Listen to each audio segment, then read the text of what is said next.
Təsəvvür edin ki, böyük kütləvi bir ictimai dalğanın, bir hərəkatın tam mərkəzindəsiniz. Ətrafınızda minlərlə insan var. Hər attığınız addım, hər verdiyiniz qərar təkcə sizin yox, ailənizin, dostlarınızın, yəni bütöv bir cəmiyyətin həyatını azaltdığını birbaşa riskə ata bilər. Çox ağır bir mənzərədir. Bəli. Və tam bu xaosun, bu gərginliyin ortasında sizdən minlərlə kilometr uzaqda, bəlkə də isti və təhlükəsiz bir ofisdə oturan kimsə sizin adınızdan qərarlar verməyə başlayır. Sizi küçələrə çıxmağa, təhlükəyə atılmağa səsləyir. Bax, özünüzü necə hiss edərdiniz? İtaət edərdiniz, yoxsa üsyan? Çox güman ki, üsyan. Çünki kənardan verilən qərar heç vaxt içəridəki reallığı tam əks etdirmir. Dəqiq. Bugün məhz bu dinamikanı, yəni strategiya ilə duyğusallığın o kəskin toqquşmasını incələyəcəyik. Sizinlə birlikdə çox maraqlı və bir o qədər də mürəkkəb bir mətnin dərinliklərinə baş vururuq. İsveçin Malmö şəhərində qələmə aldığı məqalədən gedir. Azı da belədir. Güney Azərbaycan milli hərəkatında strateji birlik və suverenlik. Çox iddialı bir başlıqdır. Elədir. Müəllif bu yazıda hərəkatın daxili reallıqları ilə xaricdən edilən müdaxilələr arasındakı uçurumu təhlil edir. Yəni, emosional çağrışların necə fəlakətlərə yol aça biləcəyini çox açıq, hətta deyərdim ki, kifayət qədər sərt bir dillə oxucuya çatdırır. Təhlilə tam keçməzdən əvvəl bizi dinləyənlərə kiçik bir xatırlatma etmək istəyirəm. Baxın, bu məqalə açıq-aşkar ağır siyasi mövzulara, ictimai münaqişələrə toxunur.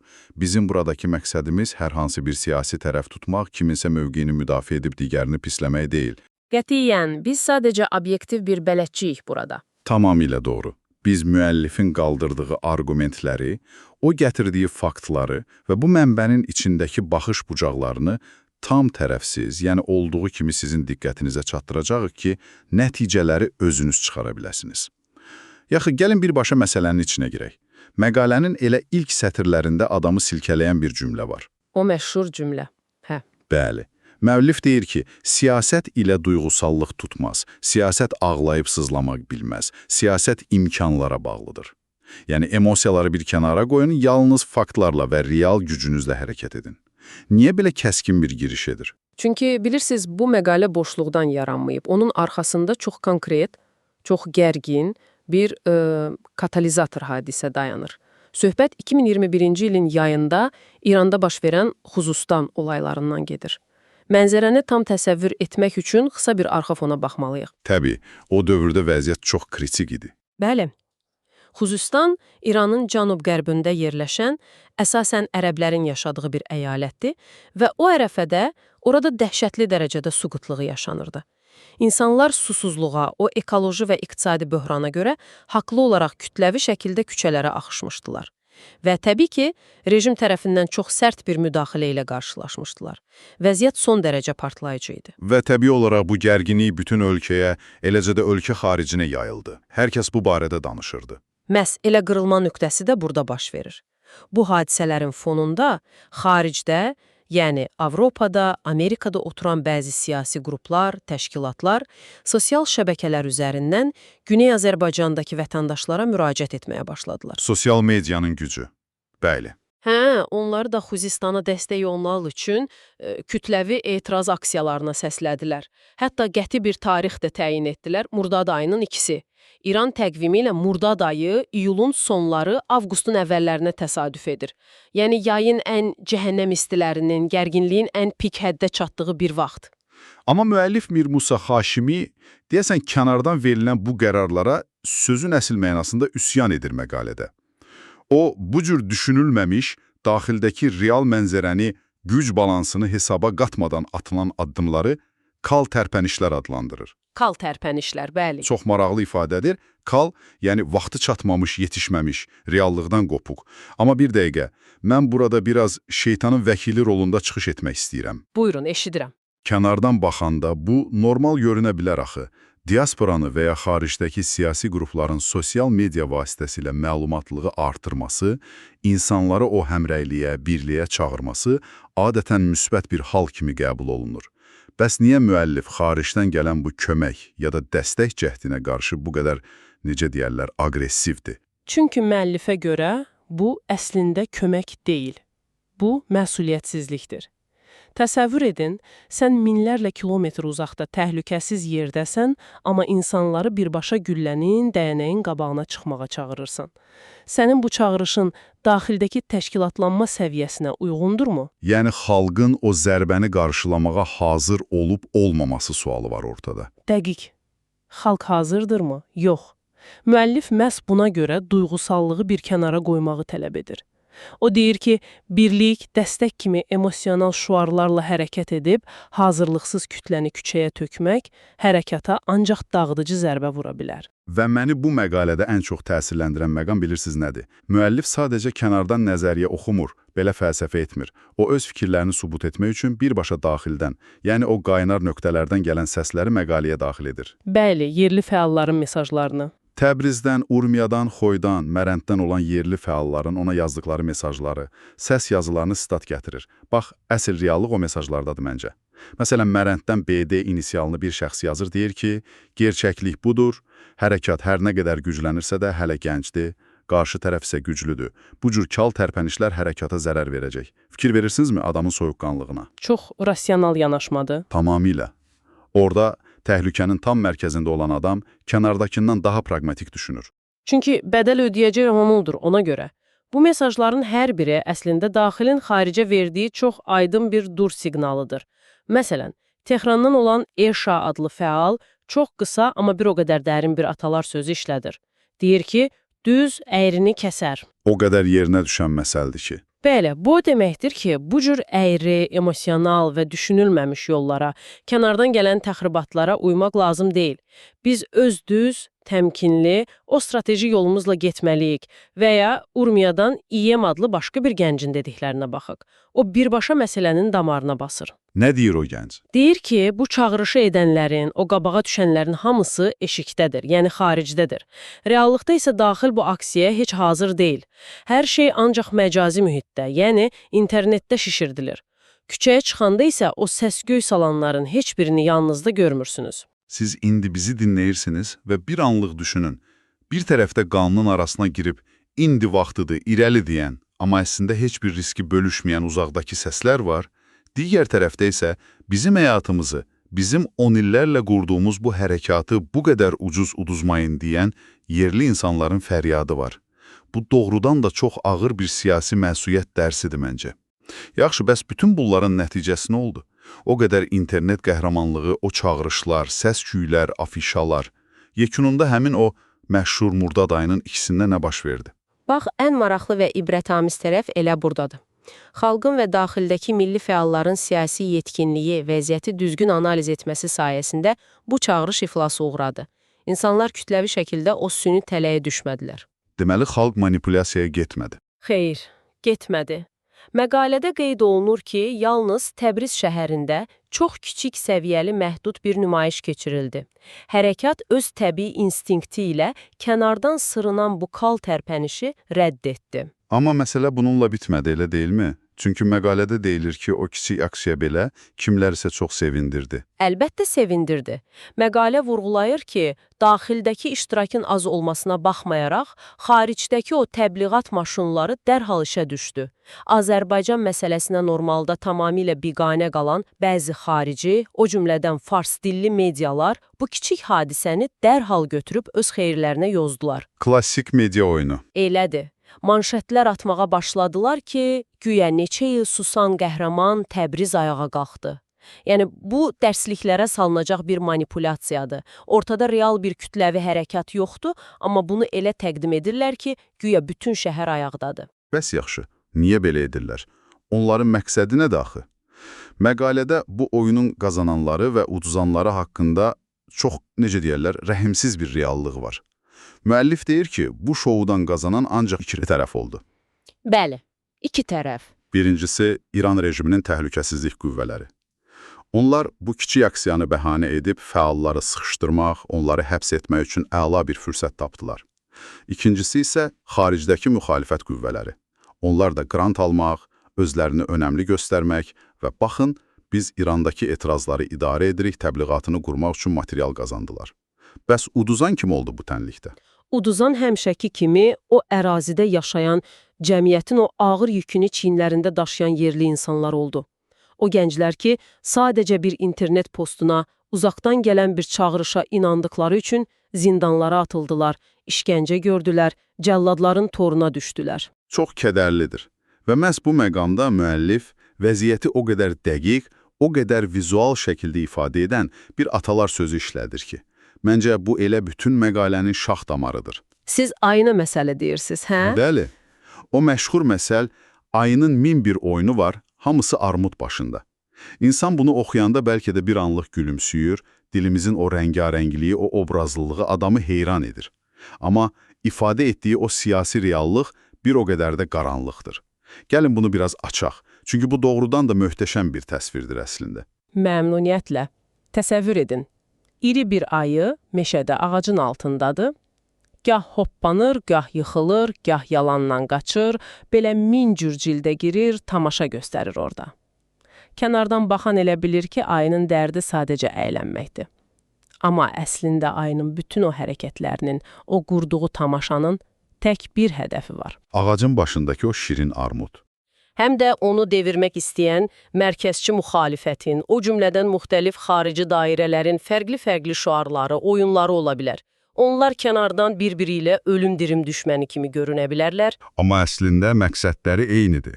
Bəli, hamısının gözü o armuddadır və o armud müstəqil öz ayaqları üzərində durmağa çalışan Güney Azərbaycan Milli Hərəkatının gücüdür. Yəni o gücü sormaq, onun enerjisini öz məqsədləri üçün xərcləmək və sonda onu yox etmək. Ayının bütün oyunları buna hesablanıb. Doğrudan da dəhşətli bir mənzərədir. Yəni, əgər kənardan sənə kimsə dəstək verirsə, sənə qəhrəman deyib tərifləyirsə, bu heç də o demək deyil ki, sənin xeyrini istəyir. Sadəcə sənin enerjindən öz oyununda istifadə edir. Yaxşı, əgər mənzərə bu qədər qaranlıqdırsa, əgər kənardakı səslər bir tələdirsə, aylar hər tərəfdə pusuya yatıbsa, o zaman bu hərəkat necə sağ qalacaq? Müəllif ancaq tənqid edir, yoxsa hansısa bir çıxış yolu, bir resept də verir məqalədə? Yox, müəllif çox aydın bir çıxış yolu göstərir və o çıxış yolunu nəzəriyyəyə deyil, tarixə, yəni artıq yaşanmış, təcrübədən keçirilmiş faktlara əsaslandırır. Nədir o çıxış yolu? O bildirir ki, tarixi qanunoyğunluqlara görə çoxmillətli sistemlərin çökmə ərəfəsində mərkəz ilə yerli qüvvələr mütləq toqquşur. Bu qaçılmaz bir faktdır və bu qarşıdurmada uduzmamağın tək bir şərti var. Hərəkat yenilməz, sarsılmaz, qüdrətli bir daxili güc mərkəzinə çevrilməlidir və o güc kənardan qidalanmamalıdır, tamamilə üzvi, yəni orqanik olmalıdır.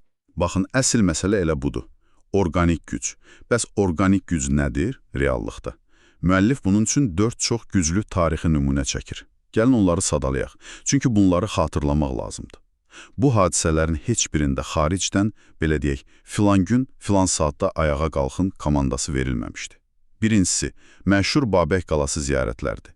Təsəvvür edin, hər ilin müəyyən bir vaxtında 10 minlərlə, bəzən 100 minlərlə insan heç bir xarici maliyyə olmadan, heç kimin xüsusi təzyiqi tapşırığı olmadan o sıldırım qayalara, o qalaya doğru axışırdı. Çox möhtəşəm bir mənzərə idi o. Bəli. Orada musiqilər ifa olunur, şeirlər oxunur, milli bir ruh formalaşırdı. Rejim bunun qarşısını almağa nə qədər çalışsa da bu selin önündə dayana bilmirdi. Çünki o güc xalqın öz içindən qaynayırdı, süni deyildi. Tamamilə elədi. Və ikinci böyük nümunə kimi müəllif 2006-cı ilin may ayındakı o məlum karikatura böhranını göstərir. Yadınızdadırsa o vaxt dövlət qəzetlərinin birində türkləri təhqir edən bir karikatura yayımlanmışdı, xalqın qüruruna toxunuldu və Təbrizdən tutmuş Urmiya, Ərdəbilə, Zəncana qədər milyonlarla insan eyni anda küçələrə çıxdı etirazını bildirmək üçün. Və heç kim onlara zəng vurub deməmişdi ki, çıxın. Dəqiq. Heç kim onlara Avropadan və ya Amerikadan mesaj göndərməmişdi ki, qalxın. Bu, sırf daxili heysiyyətin partlayışı idi və o qədər güclü, o qədər kütləvi idi ki, rejim geri çəkilməyə məcbur oldu. Və ya üçüncü nümunəni götürək, o möhtəşəm traktor komandası sindromu. Bir futbol stadionunun necə böyük bir ictimai-siyasi arenaya çevrildiyini düşünün. 80 bin insan eyni anda o boyda stadionda öz doğma dilində, ana dilində şüarlar səsləndirir. Bu sadəcə bir idman maçı deyil. Yox, idmandan çox daha böyük bir şeydir. Bəli, Bu, insanların öz kimliklərini kütləvi şəkildə yenə də heç kimdən əmr almadan qeyd etməsidir, bir araya gəlməsidir. Dördüncü və bizə daha yaxın olan nümunə isə 2-ci Qarabağ müharibəsi zamanı daxildəki fəalların, o sadə vətəndaşların göstərdiyi o fədakar dəstəkdir. O sərhəddəki körpüləri bağlamağa çalışmaları, günlərlə Arazın kənarında durub, necə deyərlər, o təmənnasız dəstəyi nümayiş etdirmələri. Bütün bu 4 nümunənin əslində çox ortaq və ümumi bir fəlsəfəsi var. Mir Musa Haşimi bununla oxucuya demək istəyir ki, əsl güc sənə kənardan kiminsə quraşdırdığı, o yazdığı ssenarilərdən verilmir. Əsl güc ancaq daxildən, cəmiyyətin öz doğma inancından, o qırılmaz təbii bağlarından yaranır. Kənardan gələn o süni tweetlərlə bu iş olmur, yəni. Olmayacaq da.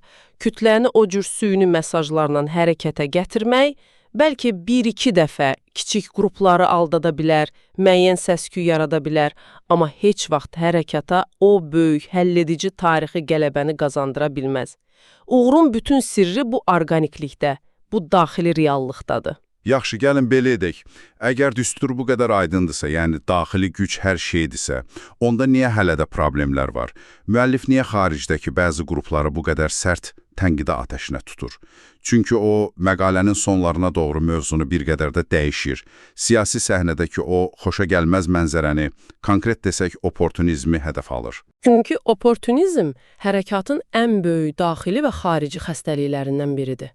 O deyir ki, ortada o böyük, üzvi bir dalğa olanda, xalq qan tər içində daxildə nəsə yaradanda, kənardan bəzi fürsətçilər peyda olur.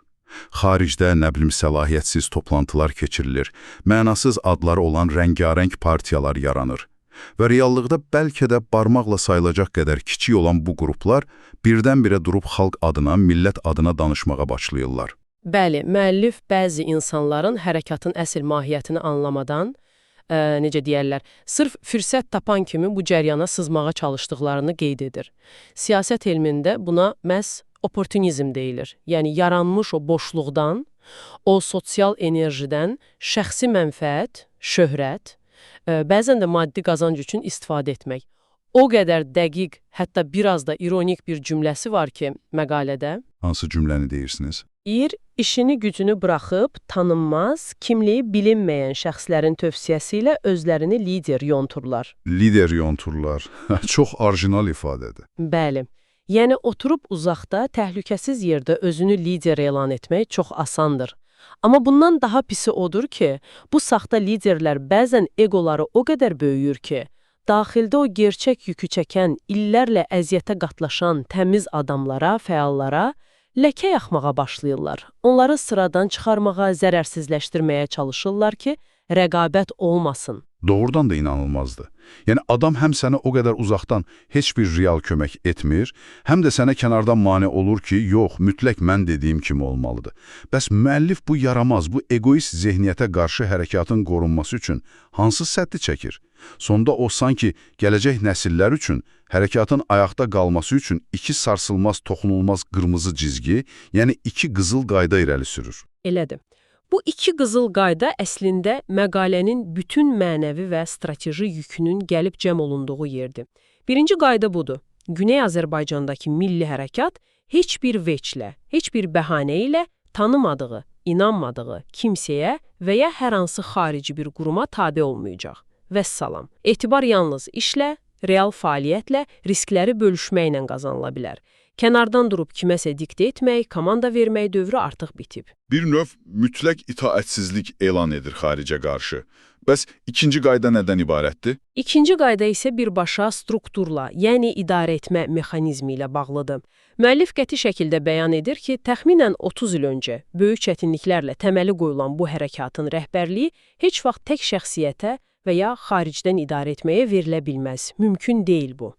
Uğurun sağ qalmağın tək açarı rəhbərliyin mütləq şəkildə daxildə və kollektiv olmasıdır. Kollektiv idarə etmə? Bəli. Yəni, ortada qərar verən, uzaqdakı təkəbbürlü bir lider yox, hadisələrin tam içində qaynayan, o real riskləri gözü ilə görən və bir yerdə məsləhətləşib qərar verən bir kollektiv şuur olmalıdır. Müəllif fikrini çox kəskin bir xəbərdarlıqla bitirir. Deyir ki, xam xəyallılar əllərini ürəklərinə möhkəm qoymalı və özlərinə başqa çarə qılmalıdırlar. Yəni, əgər kimsə xaricdən oturub mən gəlib bu xalqı idarə edəcəm xuliyasına qapılıbsa, getsin özünə başqa məşğuliyyət tapsın. Çox sərt və birmənalı bir mesajdır bu. Biz bugün sizinlə bu məqalənin ocağından, o dərin sularından yavaş-yavaş çıxarkən, gəlin sürətlə nələri öyrəndiyimizə bir baxaq. Biz siyasətdə duyğusallıqla o hesablanmış strategiya arasındakı qorxunc uçurumu gördük. Təhlükəsiz məsafədən, uzaqdan atılan o süni çağırışların, necə deyərlər, kal tərpənişlərin, reallıqda dinc, yerli insanların azadlığı və bəzən həyatı bahasına başa gəldiyini anladıq. Ayının armud başındakı o minbir oyunu metaforasıyla kənardan verilən saxta dəstəklərin arxasında necə çirkin məqsədlərin gizləndiyinə şahid olduq bugün. Və ən əsası, mənbədə də sübut olunduğu kimi, əsl böyük gücün, yenilməzliyin ancaq organik bağlardan, daxili və kollektiv inamdan qaynaqlandığını öyrəndik. Bunlar həqiqətən çox fundamental dərslərdir. Öz tərəfimdən mən də verilişin əvvəlində dediyinizi xatırlatmaq istəyirəm ki, bizim bugünkü missiyamız yalnız müəllifin, yəni Mir Musa Haşiminin 2021-ci ildə qələmə aldığı düşüncələrinin güzgüsü olmaq idi. Söylədiyimiz hər bir detal mənbəyə əsaslanır və məqsədimiz tərəf tutmaq deyil, bu baxış bucağını bütövlüyü ilə sizə təqdim etməkdir. Amma mətnin özündən biraz kənara çıxsaq da, məncə bu müzakirə bizi bugünün, yəni 2026-cı ilin reallığına uyğun çox vacib bir sualla baş-başa buraxır. Sizi də, elə məni də düşünməyə vadar edəcək bir sual. Aha, maraqlıdır. Sizi dinləyirəm, əminəm ki, bizi dinləyəndə elə bu dəqiqə o sualı gözləyir. Müəllif çox haqlı olaraq və dönə-dönə vurğulayır ki, hərəkat yalnız daxildən idarə olunmalı. O kənar müdaxilələrdən tamamilə təmizlənməlidir. Yəni eşiklə içəri arasında çox dəqiq, bəlli bir sərhəd çəkir. Lakin biz indi rəqəmsal əsrin düz mərkəzindəyik, 2026-cı ildəyik. Sərhədlərin sadəcə xəritədə cızıqlardan ibarət olduğu, sosial medianın, süni intellektin, məlumat axınının, dünyanın o biri ucundakı insanı saniyələr içində buradakı prosesin bir parçasına çevirdiyi bir reallıqda yaşayırıq axı biz. Bəli, hər kəs onlayndır, hər kəs bir yerdədir sanki. Məhz belə olan halda o qoruyucu sərhəddi daxil ilə xaric arasında fiziki olaraq ya da virtual olaraq tam sızdırmaz, yəni mükəmməl şəkildə qoruyub saxlamaq doğrudanmı mümkündür? Əgər xaricdə həqiqətən səmimi, fədakar insanlar heç bir şəxsi mənfəət güdmədən dəstək olmaq istəyirlərsə, onların bu səsi ilə o bayaq danışdığımız o təhlükəli, egoist manipulyasiyalar arasındakı o incə cizgini rəqəmsal dünyada necə müəyyən etmək olar? Bir sözlə, bu sonsuz rəqəmsal okeanda kimin dost, kimin ayı olduğunu ayırt etmək üçün gələcəyin hərəkatları hansı yeni müdafiə mexanizmlərini tapmalıdırlar? Gizlənə bildiyi, hər məlumatın həm silah, həm də qalxan ola bildiyi bugünkü dünyada. Bax, bu sualla sizi baş-başa buraxıram. Bugün bizimlə birlikdə bu çetin, kəskin, lakin son dərəcə zəngin araşdırmanın içinə daxil olduğunuz üçün təşəkkür edirik. Ümid edirik ki, bugünkü dərin təhlilimiz siyasi hərəkatlara, cəmiyyətin daxili gücünə və ən əsası reallıq anlayışına fərqli bir pəncərədən baxmağınıza kömək etdi. Növbəti araşdırmalarımızda yeni və gözlənilməz mövzularda yenidən qarşılaşmaq ümidi ilə özünüzə yaxşı baxın və tələlərə düşməyin. Hələlik.